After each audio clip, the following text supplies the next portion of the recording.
Hey folks, welcome back. Shaner the Taxpayer here. Trying to get my camera just right. I moved things and all of a sudden it's all screwed up. There we go. Well, I don't know. Anyway, how are you? Lots to get to. I'll try to keep my introduction real short and we'll just get right to all the stuff that has come my way today. It's kind of not in perfect order, and let's just go right to it. Before I play this, I want you to keep in the back of your minds that I think that this guy has the biggest set of balls out of any CEO in Canada, and I'll explain it to you after you watch it. Check this out.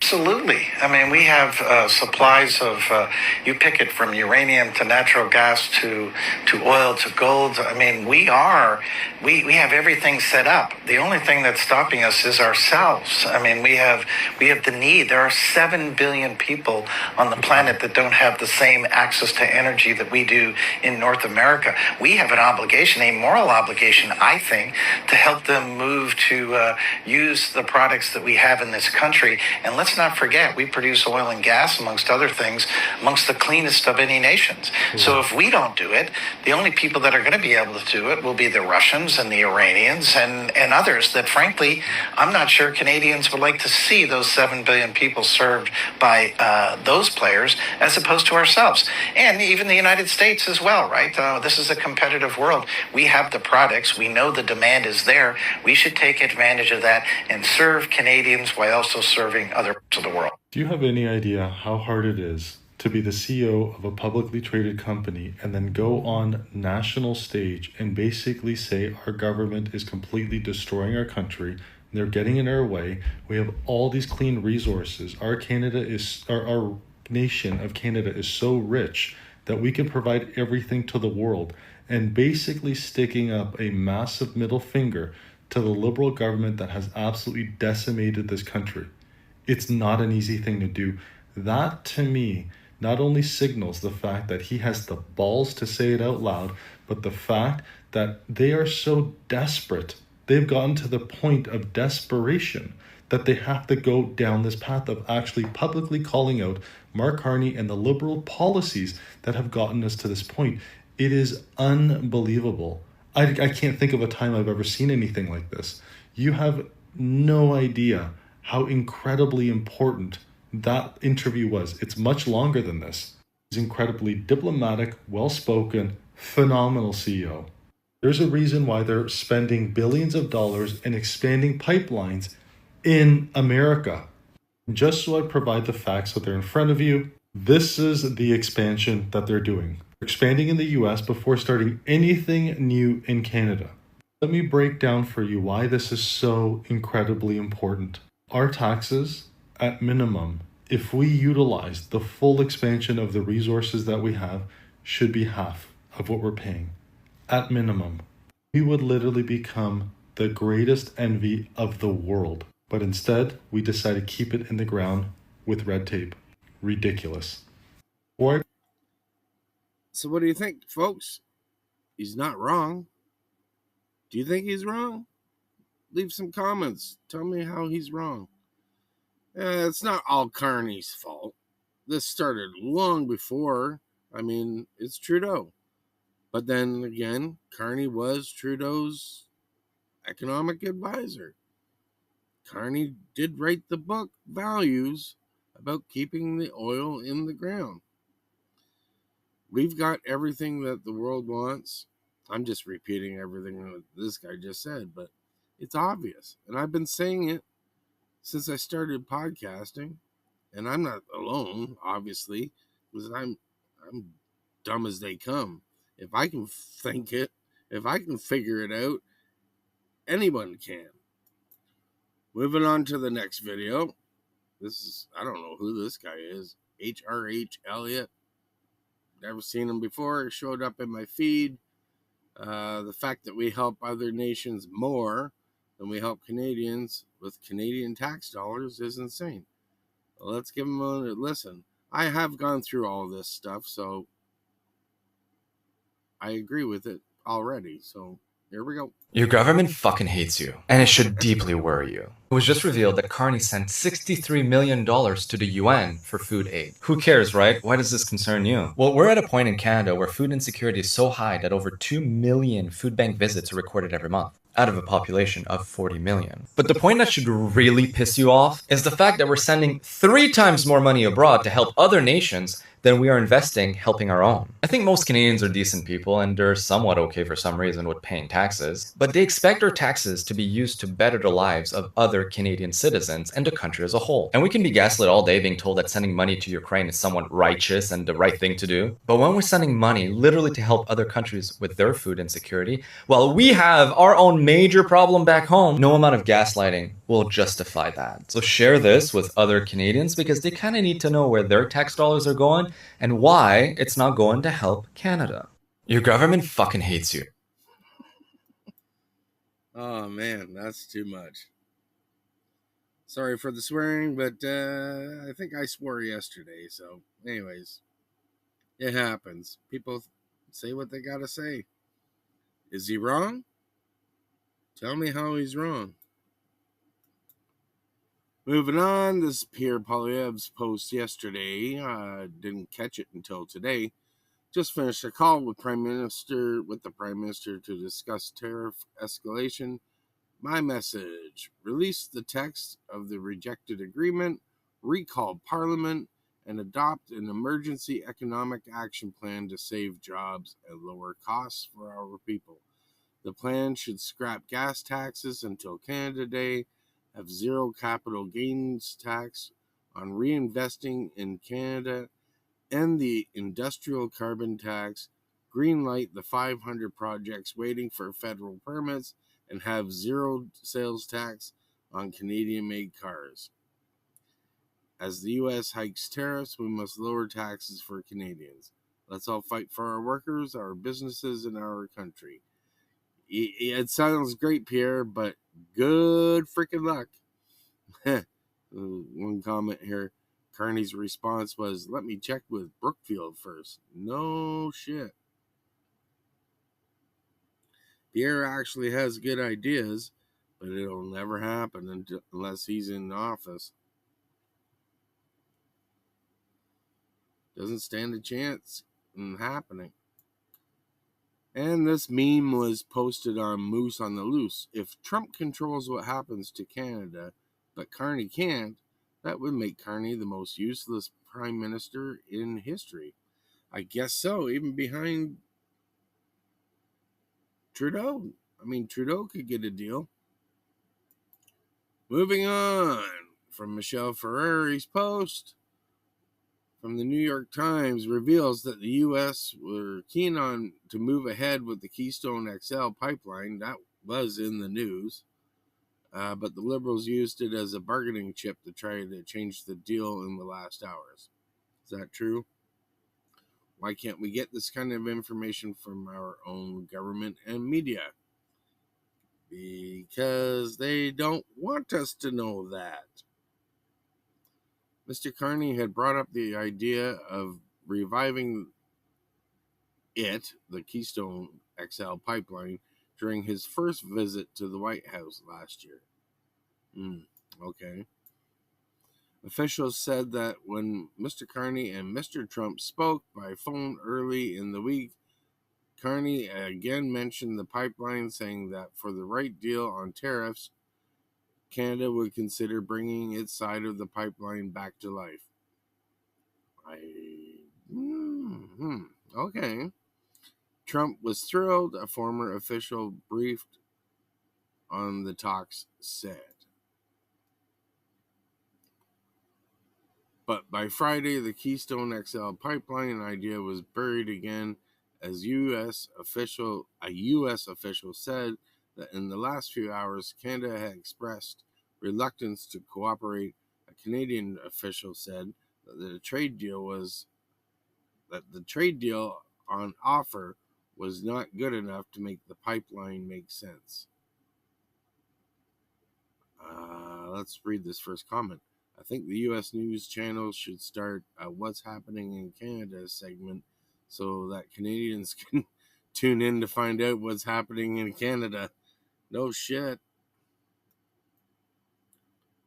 I mean, it was definitely in the news that Trump had posted on Truth Social or whatever it was, that he was into redoing the Keystone XL pipeline, and that would be great.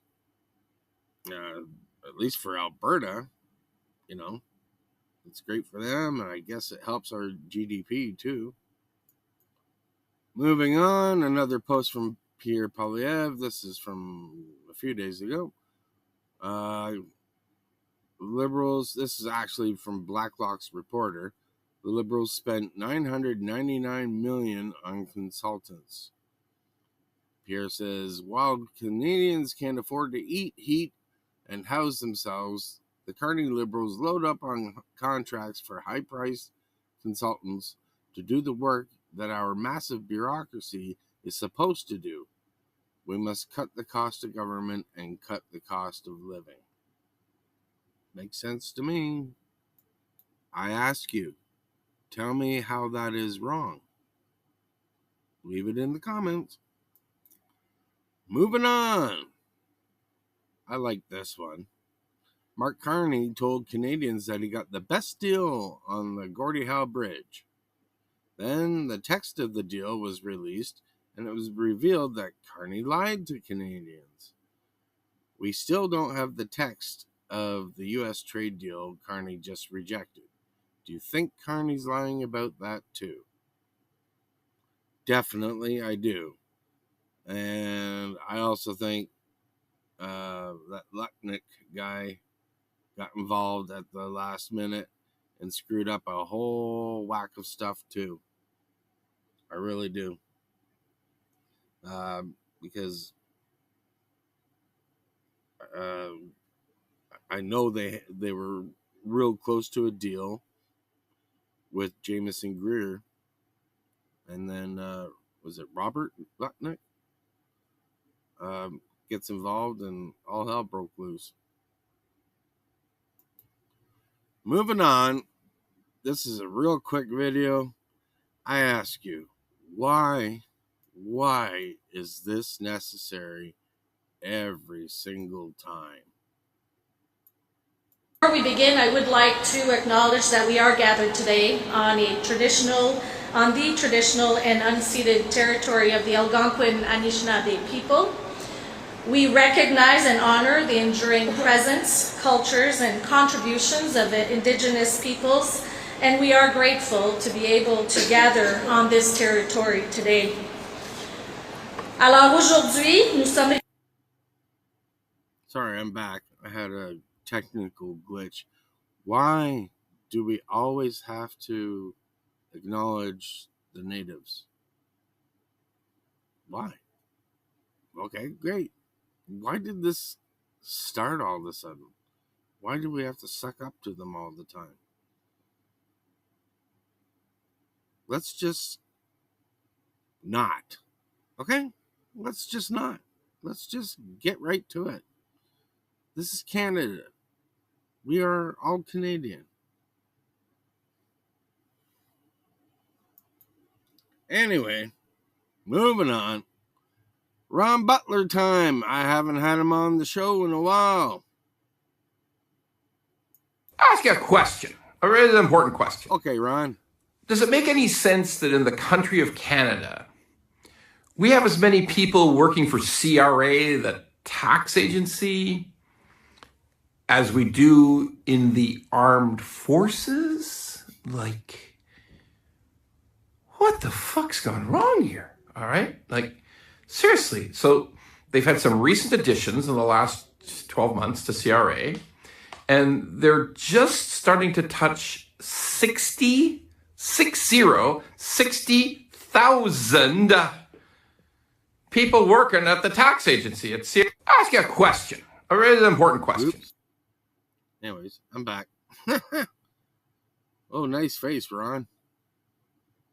Well, I did not know that. That's a lot of people working at the CRA.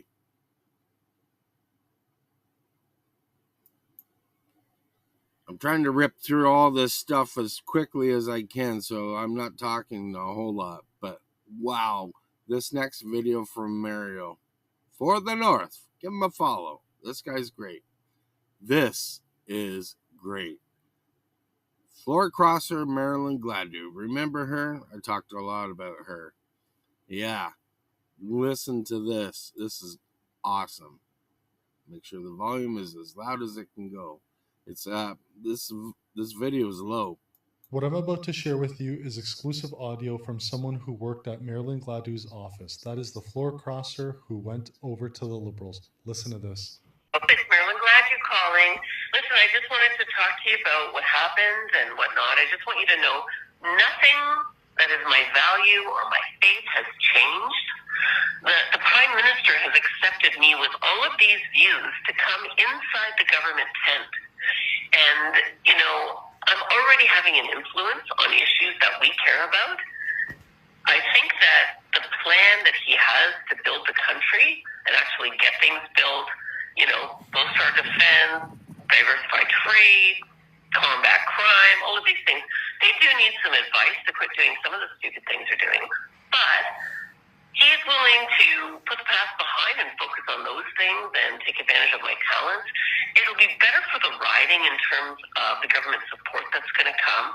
And honestly, my long-term conservative supporters, many of them have been saying, listen, Pierre can't win, and we don't have faith in him. You need to get on the government bench or we're voting Liberal.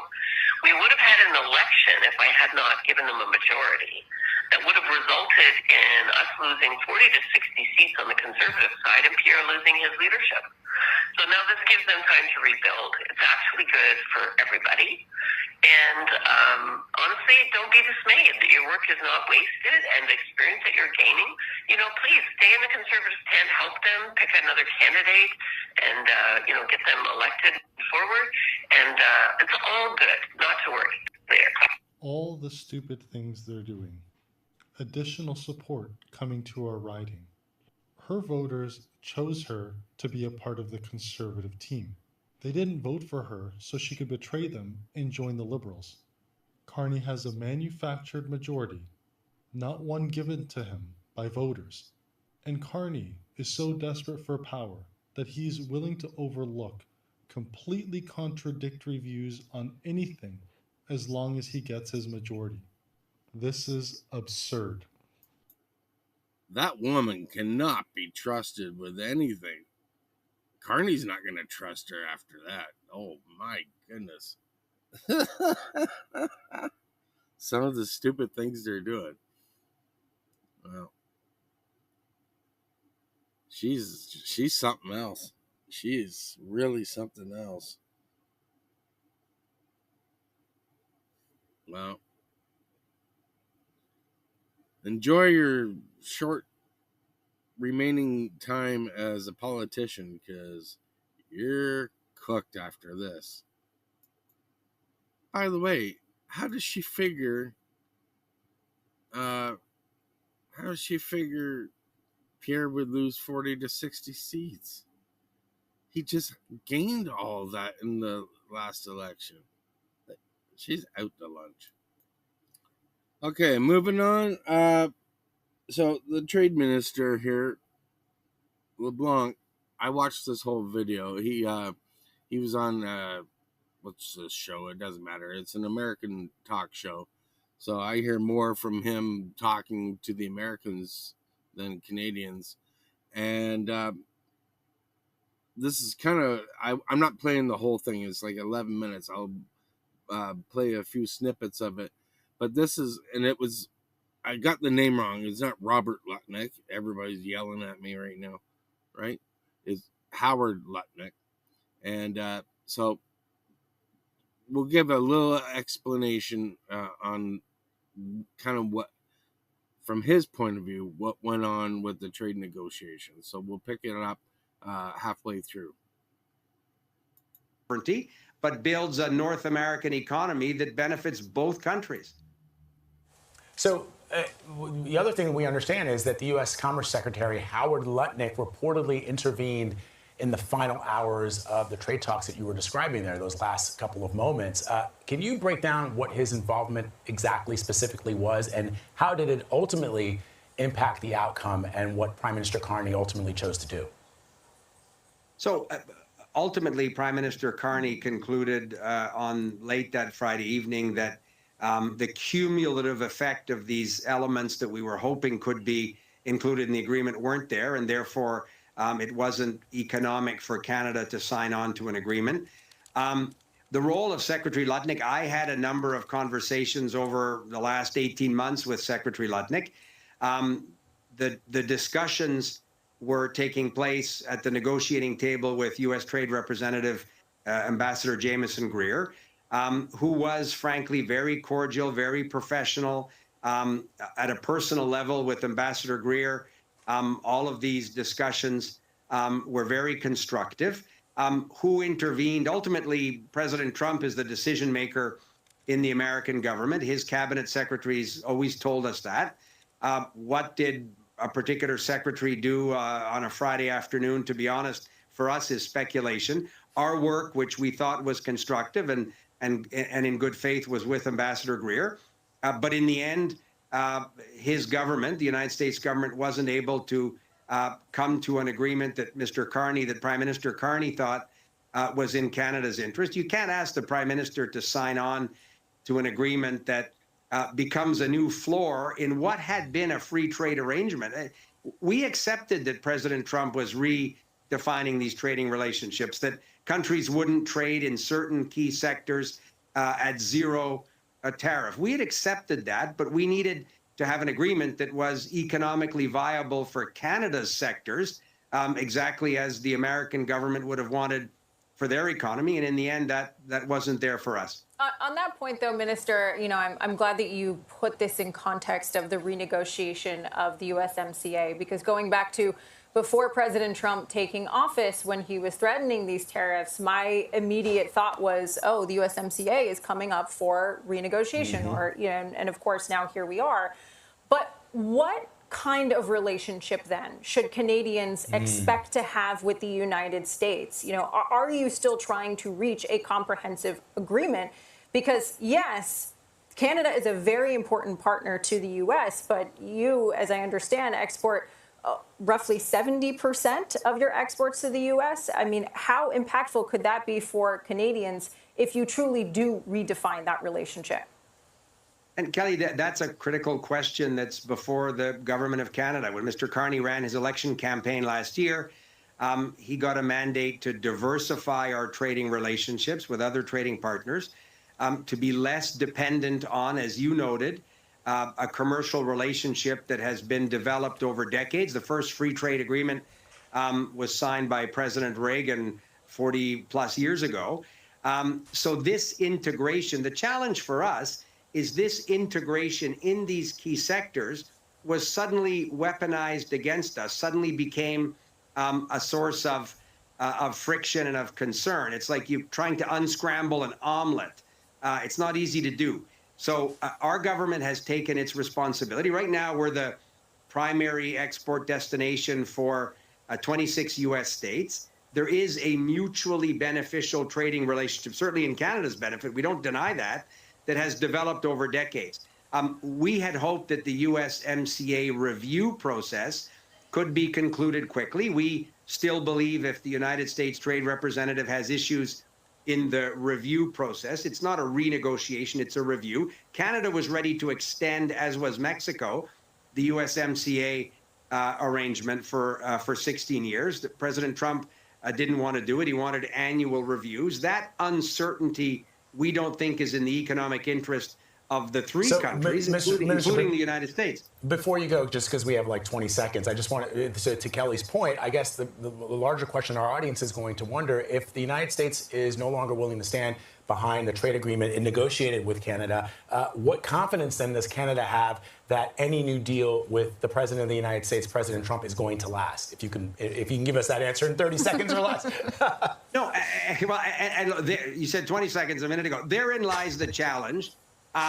Agreements written in pencil aren't worth very much. But we do, if you step back for a minute, Vlad, we do believe that it's in the economic interest of the three partners in USMCA to come to an arrangement that protects their sovereignty, but allows us to be competitive against some of the non-market economies. We've done a lot of work with the United States in the steel sector, for example, melt and pour rules, keeping out non-market economies that are trying to enter our market. So there's an awful lot more that we have in common that we may have different views on. I remain hopeful, but for the moment, because of this latest round of tariffs, our government's focused on what we can control in Canada, but we always remain willing to find the right agreement with our American partners.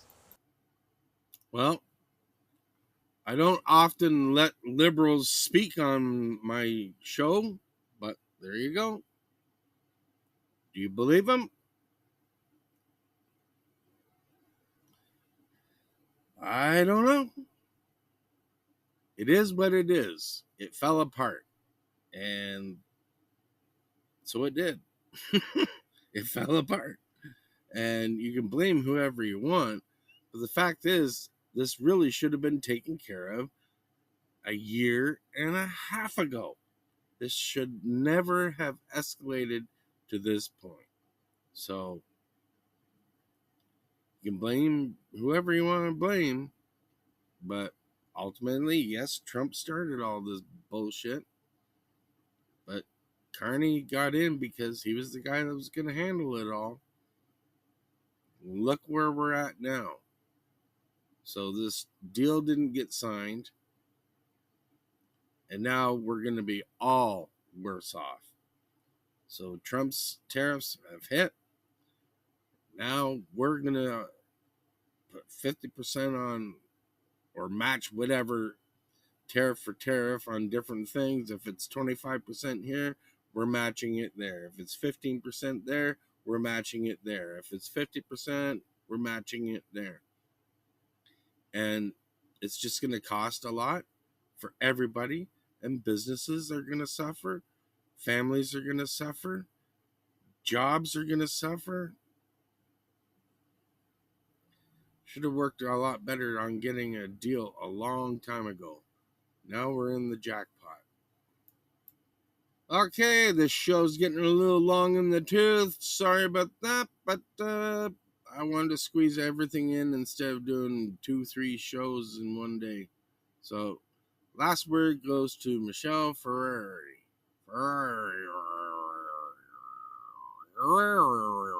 There we go. Guys, who needs reality TV when your elected officials are fighting like little kids in the sandbox? Oh my gosh. Don't worry, it's just our economy and future of our country at stake. So Doug Ford goes out and tells Donald Trump to kiss his ass. And while that might sound fun and like maybe what you want to say, I don't know where you sit on that spectrum. It doesn't really matter. I just need to remind you all again, this isn't really about Donald Trump. It's about Canada and the jobs that we're going to lose as a result of the inability to get a trade that the Prime Minister promised you he would get. And Mr. Trump there, Donnie comes out against Dougie and says, what did he say? Less charismatic and intelligent and overall unimpressive version of his late brother, Rob Ford. Oh, we're just going right below the belt here, folks. Like, it's just gotten embarrassing.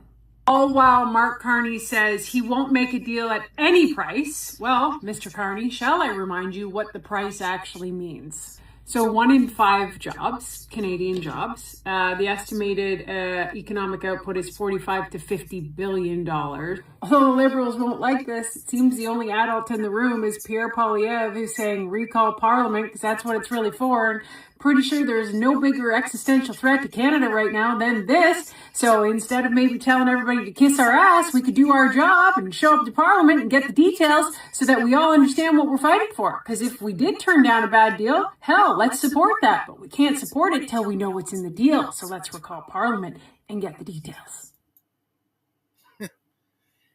One quick note. I saw an interview clip on CBC. And one of the pundits on there said, we don't need to recall Parliament early. It'll just create more drama. It's like, But that all the members of parliament represent people from all over the country. And right now, our voices should be heard and represented in the House of Commons. And we should have all the information, and we should have debates on it, and then go forward. Not just have Carney do whatever he feels like doing, but he will anyways. He's got the majority that he wanted. He didn't win it. He stole it. Oh, boy. Anyways, that's enough for today. I've had enough. It's all fun and games, right? But she's not wrong, Michelle, here, right? Like, they're all acting like freaking toddlers. Anyway, this is what we all have to deal with. We're all in it together, no matter how you vote. So, I'm trying to give liberals a bit of time on here. I don't know if I believe them, but I'm trying my best to give equal opportunity. Anyways, thank you for spending time with me. Hit like, subscribe, share, tell a friend, tell a phone, and leave some comments. Still nobody, I think everybody's afraid to leave a comment. I'm not going to argue with you. You're allowed to say whatever you want to say. You can disagree with me all you want. I'm a dumbass, so I'm just spewing stuff and sharing videos and news clips and doing what I do. Because why? Because I'm compelled to. I feel compelled. Even if nobody watches, I'm compelled to do so because I believe in it. I believe in it. And that's the truth. So anyways, thanks again. Please take care of yourselves. Take care of each other. Wishing you all many blessings. God bless. Take care. Bye for now.